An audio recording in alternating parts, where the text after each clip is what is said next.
In a small Michigan town, a 14-year-old girl vanished without a trace. No note, no goodbye, just gone. Her name was Aundria Bowman. Her family, her own father, reported that she had run away. No alarm bells, no foul play suspected. Just another teenager who, they said, left home on her own. Maybe to find her own biological parents. And so, the case faded, filed away as a runaway, forgotten by most. No big search. No breaking news.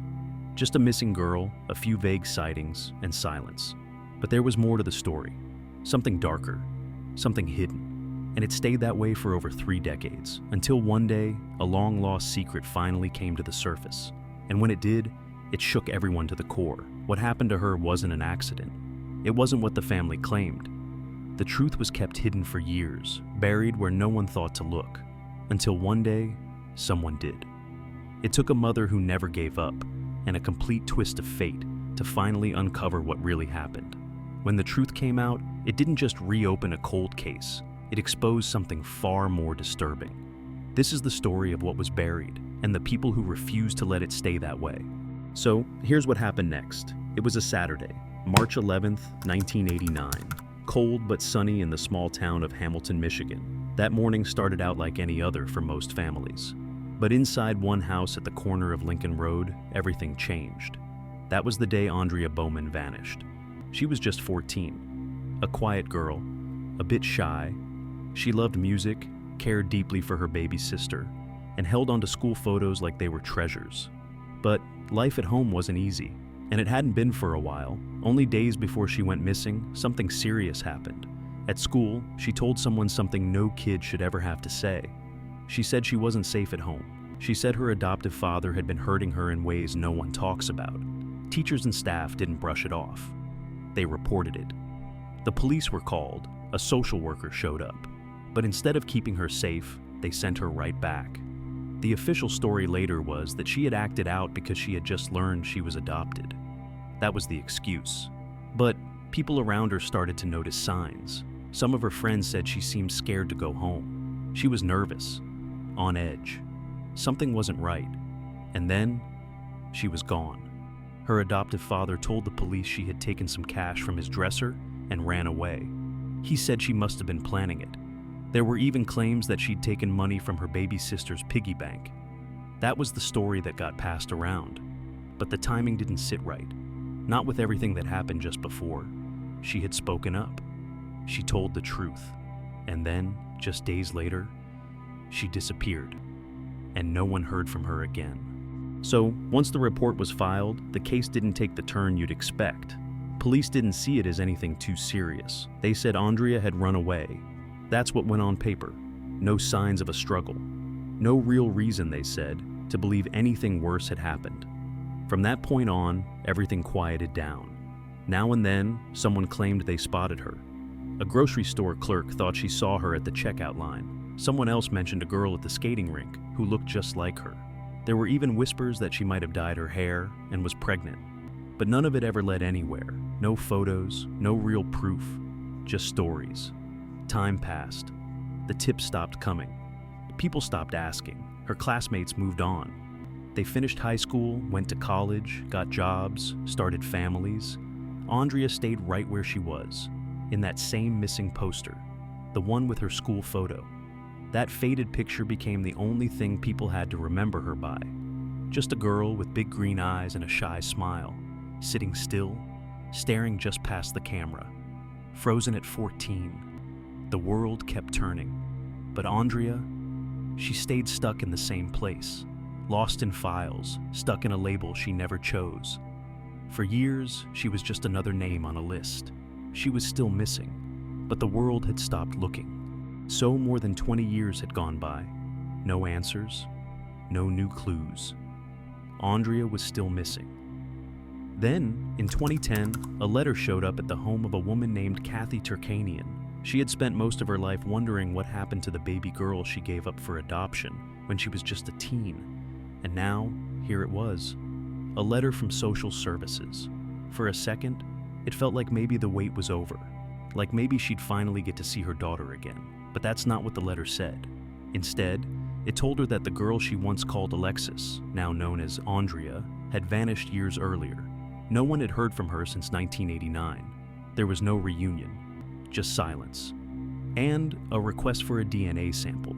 Kathy didn't stop there. She needed to know more. She couldn't sit still. She had to do something. So she started searching, every day, every hour she could. She found a match on a missing person site. The girl's photo, green eyes, short dark hair, looked too close to ignore. The age lined up, the birthday, the location. Deep down, she knew it had to be her. From there, she opened a Facebook page. She reached out to anyone who might have known Aundria. Friends from school, neighbors, anyone. She even made a profile on an old classmate's website, hoping someone might respond. And she wasn't alone. She connected with a man named Carl Koppelman. He used to be an accountant, but had started drawing sketches of unidentified victims, trying to help put names to faces. He joined her search. They started comparing missing girl cases to unidentified remains. At one point, they thought they had found her. A Jane Doe found years earlier in Wisconsin matched in age and features. It looked close, but when the DNA came back, it wasn't Aundria. Still, Kathy didn't stop. She kept looking. Over time, a pattern started to show. Every direction she turned, one name kept coming up. The man who adopted her baby. The one who said she ran away. The man Aundria was scared of. Dennis Bowman. Kathy didn't need proof to trust her gut. She just knew something wasn't right. And that somehow, all this time, the answers had been hiding in plain sight. So, for years, nothing moved. The case stayed cold, tips dried up, and people stopped talking. Every path hit a wall. Then, something unexpected happened. In late 2019, police made an arrest. But it wasn't about Aundria, not yet. This time, it came from a different state. Over in Virginia, cold case detectives had been working on something that went all the way back to 1980. A woman named Kathleen Doyle had been attacked in her own home. She was just 25. Her husband was deployed with the Navy at the time. She was home alone when it happened. What was done to her was brutal. It shocked the community and stayed unsolved for nearly 4 decades. Back then, investigators had collected DNA from the scene. They saved it, hoping someday science would catch up. And it did. New tech came into play. Genealogy tools that could search public databases for family matches. Not exact identities, but close enough to point investigators in the right direction. One of those DNA profiles, saved all those years, came back with a match. Dennis Bowman. He was still alive, still living a quiet life in Michigan like nothing ever happened. But now, the past had caught up with him. In November 2019, Virginia authorities tracked him down and arrested him. He was charged with murder, assault, and breaking into Doyle's home. When the trial started, the charges were serious enough to put him away for life. Now locked away with no chance of walking free again, something in him cracked. There was nothing left to protect, no future to hold on to, and that's when he started to talk. He made a call from jail to his wife, and in that call, he told her something she never expected to hear. He said she was buried in their own backyard, right under their feet. All those years, right there, hidden under concrete. The secret he guarded for so long, finally out. So, not long after that call, in early February 2020, investigators showed up at the Bowman's property with a search team. This time, they didn't just look around the house or check the woods nearby. They headed straight to the backyard, the place Dennis had pointed them to. There, behind the house, sat an old concrete slab. Nothing fancy, just part of the yard. People had walked past it for years without thinking twice. But once the team started digging, it didn't take long. Under that concrete, they found a barrel. Inside were plastic bags, carefully wrapped, sealed tight. When they opened them, the truth finally came out. They had found her. Aundria. DNA confirmed it. Dennis gave his version, said they argued that day, said Aundria threatened to go back to the police, said she told him she'd report the abuse again. He said he panicked, said he struck her. She hit the floor hard, and it ended right there. But that wasn't the end. He didn't call for help. He didn't tell anyone. He hid her in the outbuilding, burned her clothes, then came back later with an axe and cut her into pieces, just to make her fit inside that barrel. When they moved homes, he took her with them, dug a new hole, poured concrete over it, and then he kept living like nothing happened. For 31 years, he went to work, taught Sunday school, raised his other daughter, slept in that house every night, while the truth stayed buried just steps away. So, once the truth came out, the courtroom wasn't far behind. In 2020, Dennis Bowman faced judgment. Not for Aundria, not yet, but for what happened to Kathleen Doyle all those years ago. The charges were heavy, and so was the sentence. He got 2 life terms for what he did to her, plus another 20 years stacked on top. That should have been the end of the story, but it wasn't. The next year, the case everyone had waited on finally reached the courtroom, Aundria's. The trial played out like something no one ever wanted to hear. Old wounds reopened. Family took the stand. When Brenda Bowman spoke, she didn't deny that Aundria had told her something once, something serious, but she didn't believe it. And that moment, that decision, never left her. The man she stood by for decades now sat across the room, silent, no emotion. Dennis didn't fight the charges. He entered a plea that meant he didn't admit guilt, but didn't argue either. The court handed him another sentence, 35 to 50 more years. This time, for taking the life of the girl who called him Dad.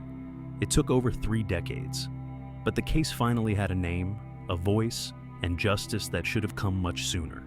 Today, Dennis Bowman sits behind bars in Virginia. He's in his 70s now. His time's up. He'll never leave that prison. And he'll never get the chance to bury another truth. This case pulled in attention from across the country. People everywhere wanted to know what really happened to that 14-year-old girl who vanished in 1989. And now, her story is being told on a much bigger stage. Into the Fire, The Lost Daughter, a powerful documentary on Netflix, brings Aundria's voice back. It shines a light on the truth that stayed hidden for so long and honors the fight her biological mother never stopped pushing forward. If you found this video and the story moved you, give it a like, share it with someone, and subscribe to the channel for more such videos. Let us know in the comments what case you'd like us to cover next. Thanks for watching, and we'll see you in the next one.